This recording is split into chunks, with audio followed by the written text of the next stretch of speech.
Assalamualaikum warahmatullahi wabarakatuh. Selamat pagi Bapak Endra Syahputra dan teman-teman lainnya yang berbahagia.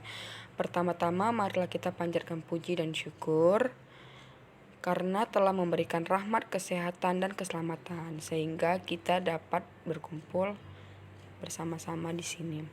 Adapun topik yang akan kami bahas adalah makna manajemen. Perkenalkan, nama saya Risa Nabila Lesmana. Saya akan membimbing jalannya diskusi ini. Adapun anggota kelompok saya adalah Elizabeth Silaban, Intan Rahab, Amrosia Friera, Rizky Samora, Angelina Sitanggang.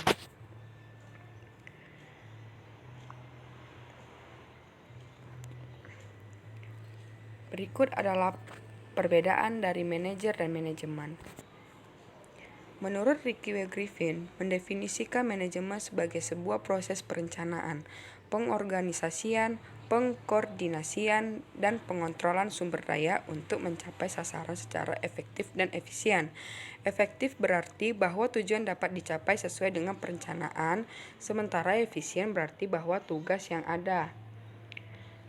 Sedangkan manajer bertanggung jawab terhadap kinerja sebuah tim. Dalam setiap perusahaan, tugas manajer yang paling pokok adalah memimpin, mengarahkan, dan mengatasi staf untuk bekerja sama mencapai tujuan organisasi.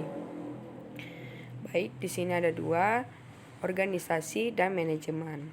Pentingnya pengorganisasian menyebabkan timbulnya sebuah struktur organisasi yang dianggap sebagai sebuah kerangka yang masih dapat menggabungkan usaha-usaha mereka dengan baik. Dengan kata lain, salah satu bagian tugas pengorganisasian adalah mengharmoniskan kelompok orang yang berbeda, mempertemukan macam-macam kepentingan, dan memanfaatkan kemampuan-kemampuan kesemuanya ke suatu arah tertentu. Pendapat ini dikemukakan oleh George Kateri. Dan manajerlah orang yang utama dalam organisasi. Baik, di sini ada manajemen. Manajemen itu merupakan suatu penggerakan yang berhubungan antara aktivitas satu dengan aktivitas lainnya. Yang dimana aktivitas tersebut tidak hanya dalam hal mengelola orang-orang yang bekerja di suatu perusahaan, melainkan termasuk juga segala perencanaan, pengorganisasian, penggerakan dan pengendalian yang dilakukan untuk menentukan dan mencapai sasaran melalui pemanfaatan sumber daya yang ada. Baik, selanjutnya di sini ada fungsi manajemen. Fungsi manajemen ada 4. P, O, A, C. P berarti planning atau yang disebut dengan perencanaan. Yang dimaksud adalah aktivitas strategis dengan menyusun hal-hal yang akan dikerjakan dengan sumber daya yang dimiliki. Perencanaan yang dilakukan untuk menentukan tujuan perusahaan secara keseluruhan dan cara terbaik untuk memenuhi tujuan itu. O berarti organizing atau pengorganisasian yang dilakukan dengan tujuan membagi suatu kegiatan besar menjadi kegiatan-kegiatan yang lebih kecil.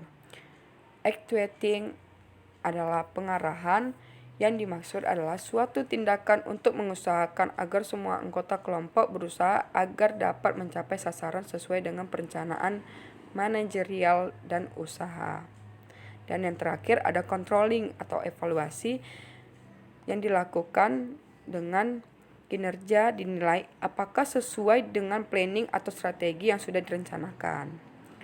Baik, selanjutnya ada unsur-unsur manajemen. Di sini ada manusia sebagai pelaku, uang sebagai modal, bahan sebagai sarana dan prasarana, mesin sebagai alat dan media, metode sebagai sistem pengerjaan, dan pasar sebagai marketplace.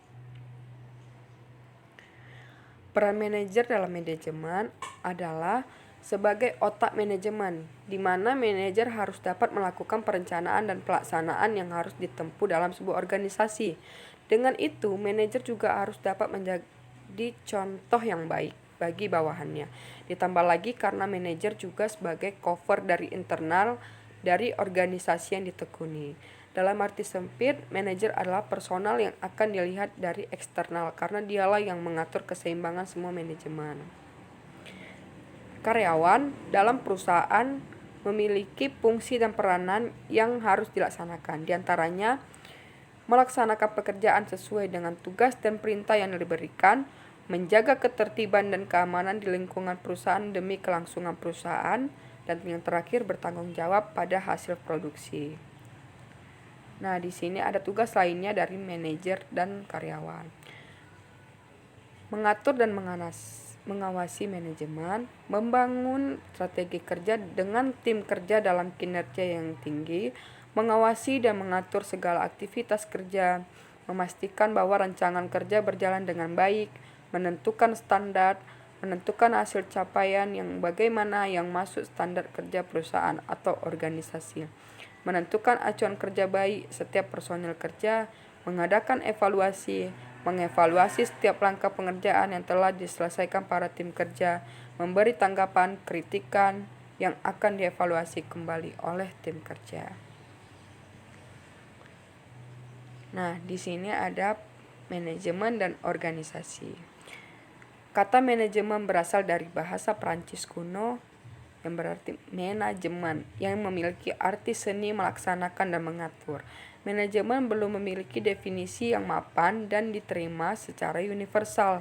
Kata manajemen mungkin berasal dari bahasa Italia, managere, yang berarti mengendalikan, terutamanya mengendalikan kuda, yang berasal dari bahasa Latin manus, yang berarti tangan.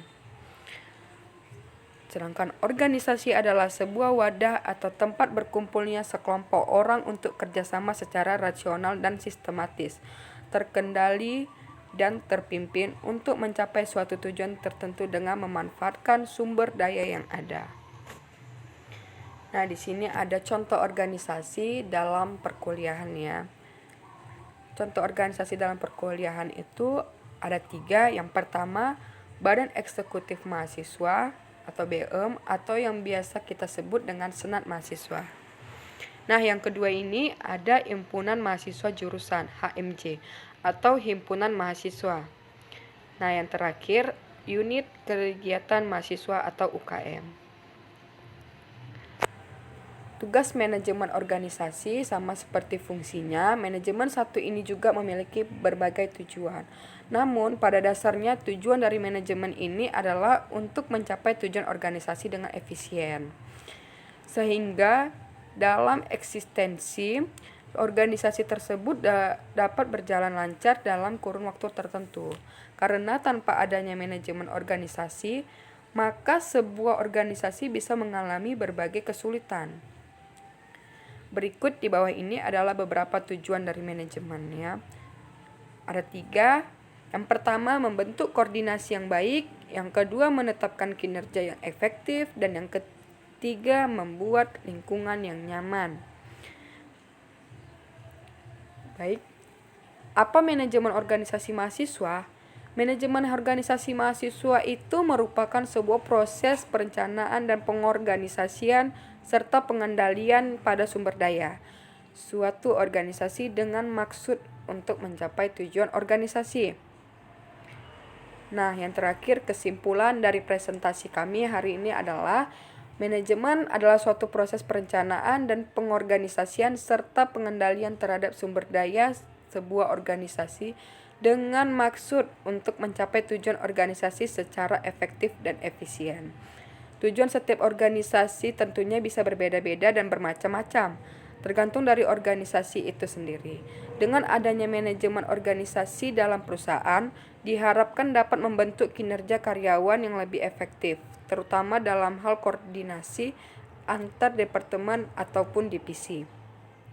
Sebagai catatan, manajemen organisasi yang akan dimaksud di sini berkaitan dengan pengelolaan sumber daya di dalam bisnis atau perusahaan, sehingga manajemen organisasi lebih dikaitkan dengan seni untuk mengelola sumber daya manusia di suatu perusahaan. Dalam hal ini adalah karyawan. Manajemen dalam kegiatannya harus didasari dengan komponen pelaku. Dengan itu kegiatan manajemen akan dapat berjalan dengan baik dan benar sesuai dengan konsep yang telah disepakati. Oke, baik. Terima kasih. Demikian tadi presentasi kelompok kami.